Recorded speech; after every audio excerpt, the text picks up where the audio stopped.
Hi, it's Unit 10, Perspectives in Psychology, and I'm going to start with behaviourism. Behaviourism is believing that learning shapes our behaviour. Behaviourists observe human behaviour in controlled lab situations to make results more authentic.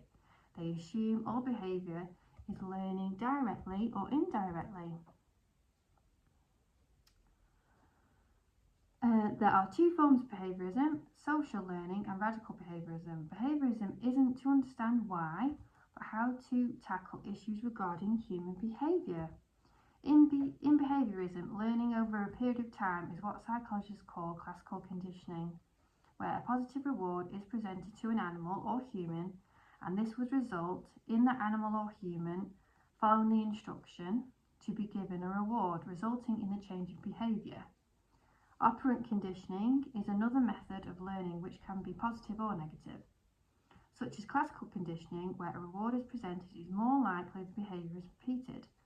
But if the operant conditioning is more negative, it's less likely the action is repeated. All behaviour is learnt through different types of conditioning and is based on the environmental stimuli. With experiments that have been executed by psychological theorists with animal behaviourism, it can be observed and measured scientifically, which can be used with humans because that behaviour can be compared. All discoveries have been made through using animal experiments, which results phobias in humans can be treated through the main ideas of psychology. Classical conditioning or operant conditioning. But cognitive psychology, let's get to the psychology. Cognitive psychology consists of how we perceive, think, how we remember, and how we forget. Cognitive psychology are mental processes such as problem and decision making. Our brains collect sensory information by perceiving it in two ways.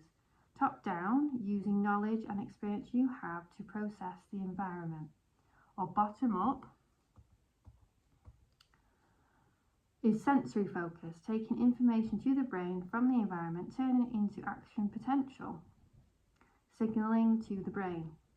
Our brains can be tricked with optical illusions, which is a bottom-up process. Our brains can be fooled by perception, and we cannot normally pay attention to more than one visual process at a time, making us perceive subjects selectively.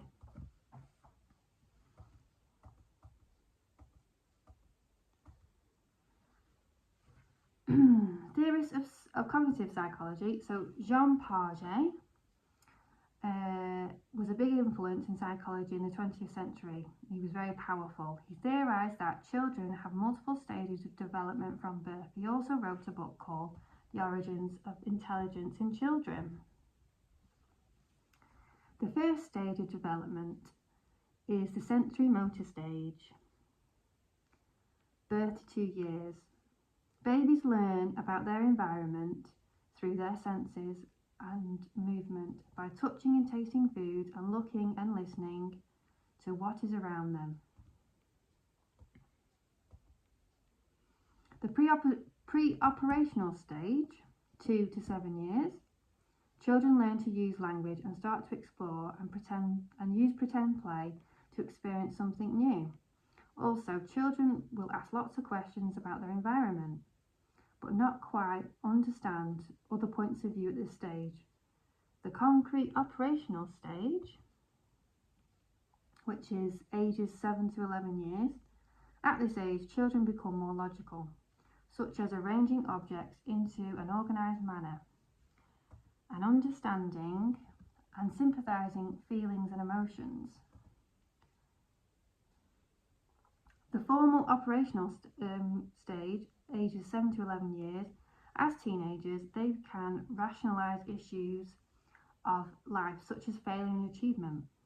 At this age, there is an understanding of abstract concepts such as love and hate, having thoughts and views of indirect problems of the world. Piaget gave psychology a huge boost in knowledge by studying cognitive development in children, systematically helping modern education. The theorists of behaviourism. John B. Watson, an American psychologist famous for a controversial human experiment performed in 1920 by John B. Watson and a student called Rosalie Rayner. He wanted to explore if fear was a natural response or if fear was grown over time. They used classical conditioning to create a fear response with a 9-month-old subject, and he was named Albert. They created a fear response with a 9-month-old subject. They introduced to Albert many different animals and found that he favoured a white rat the most. They wanted to prove if they could make Albert fear the rat instead of wanting to pet the rat. At first, Albert's emotional response to the rat was of excitement, not of fear. They presented the rat to Albert, but at the same time, behind Albert, the scientists would frighten Albert by creating a loud noise which would upset and distress him.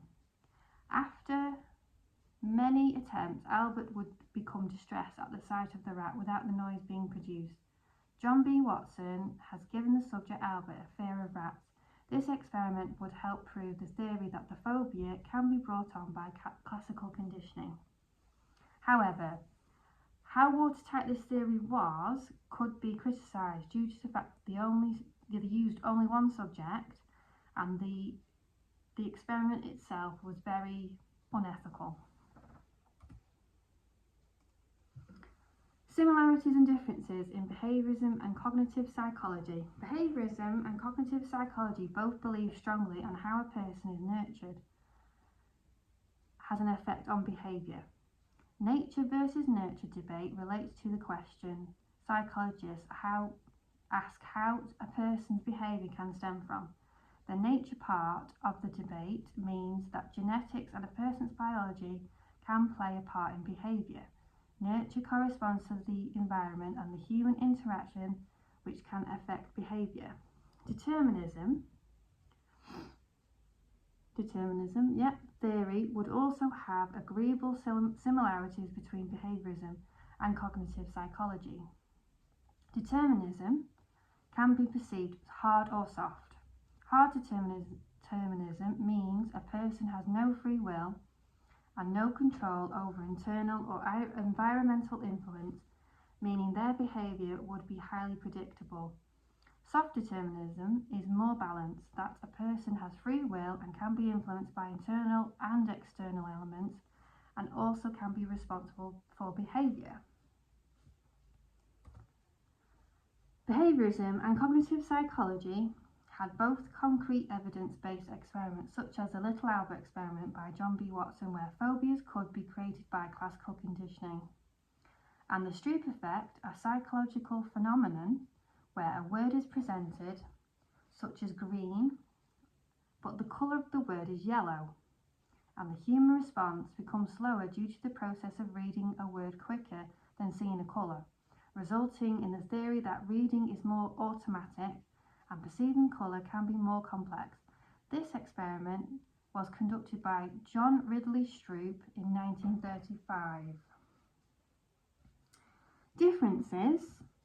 Behaviourism and cognitive psychology differ on reductionism and holism theory.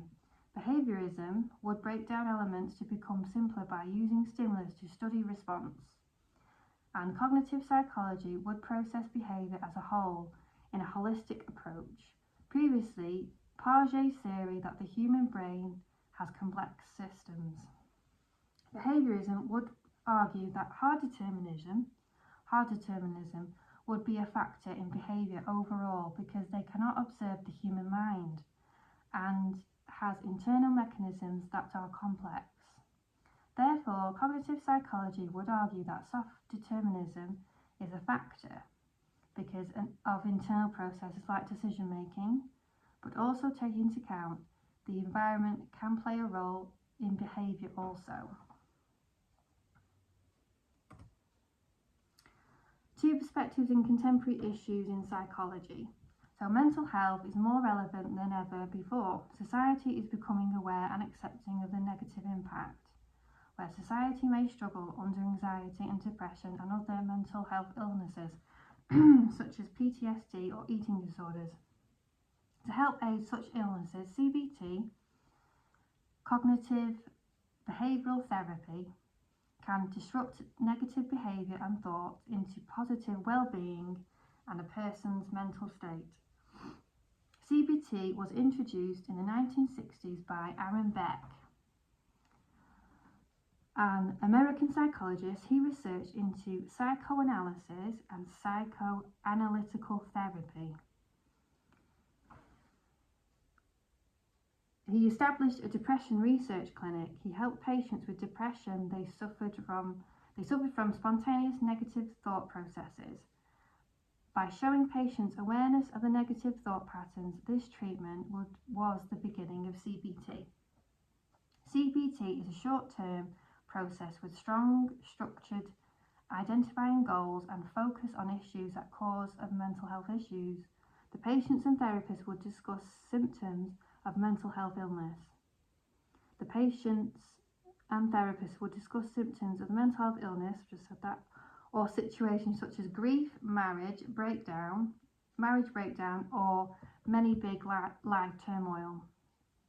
The therapist would observe any negative thought and feelings regarding themselves or situations.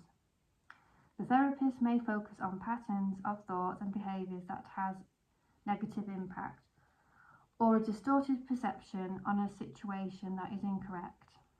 Reshaping a patient's way of perceiving themselves or a situation can be difficult and could take time. A therapist could advise on a journal to write down thoughts and feelings. CBT isn't appropriate for all mental illnesses such as schizophrenia.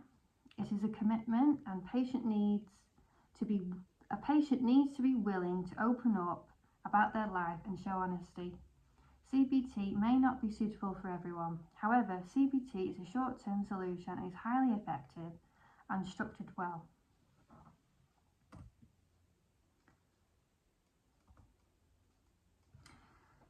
Okay, implicit bias can present in different ways. People can have implicit bias without realising. It can be attitudes that people have grown up with, prejudice regarding any culture or gender or certain group of people. Many businesses are faced with deep-rooted bias and want their companies to become more diverse. To address this problem, there is implicit bias training, which incorporates exercises to present what bias is in a approachable manner. To make implicit bias training work, there should be achievable goals that are reviewed and audited. A diversity initiative should be included.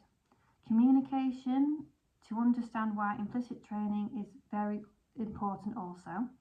Some companies may want to provide one-off sessions to implement, however, this may not be enough to combat years of prejudice. When managers and board members approve of implicit bias training and strategies are implemented, the training will be more successful. When implicit training is regular throughout the year and in-depth, bias can be reduced over a long period of time. Implicit bias training can be successful. It should be planned well with a diverse strategy and goals that are regularly implemented. The pitfalls can be that it can be expensive or not provided often enough to improve results, or the training isn't organised and efficient enough. However, if training is regular, well structured for people to communicate properly, and is in depth and implemented over the business year, diversity can be improved greatly. Thank you very much. Bye.